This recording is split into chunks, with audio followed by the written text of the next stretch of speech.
नमस्कार दोस्तों, आप लोग के बता दें कि हिराना स्टार टुनटुन यादव जी के गाना का वीडियो शूटिंग कर लिया गया है दोस्तों। जिस गाना का टाइटल है रात भर नचाई रे माही मनीषवा जी। तो किस चैनल से रिलीज हो रहा है दोस्तों और कब रिलीज किया जाएगा, सभी कुछ जानकारी इस वीडियो में देने वाले हैं दोस्तों। तो वीडियो को पूरा देखिएगा।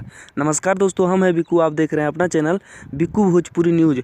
तो आप लोग के बता दें दोस्तों, जैसे कि क्लिप हमारे शुरुआती वीडियो में आप लोग देख लिए हैं दोस्तों। वीडियो शूटिंग कर लिया गया है और बहुत जल्द आप लोग के बीच ये गाना को रिलीज भी किया जा रहा है दोस्तों। उससे पहले बता दें दोस्तों को वीडियो को लाइक नहीं किए तो लाइक कर दीजिए और चैनल को सब्सक्राइब नहीं किए तो सब्सक्राइब करके जुड़ जाएगा। और आप लोग के बता दें दोस्तों कि बहुत विरोधी ये गाना को दबाने के कोशिश में लग गए हैं दोस्तों, जो कि बताया जा रहा है कि नाम के ऊपर गा दिए हैं, नचनिया बोल दिए हैं माही मनीषा जी को। तो माही मनीषा जी नचनिया है तो नचनिया नहीं बोलेगा तो क्या बोलेगा। और आप लोग के बता दें कि यह गाना बिल्कुल ब्लॉकबस्टर हिट जाने वाला है दोस्तों। क्लिप में आप लोग अभी तक सुने हैं कि नहीं सुने हैं? अगर सुने तो आप लोग के गाना कैसा लगा दोस्तों एक बार कमेंट में जरूर लिख दीजिएगा। और बहुत जल्द आप लोग के बीच रिलीज किया जाएगा दोस्तों Tuntun Yadav official YouTube channel से ये गाना को।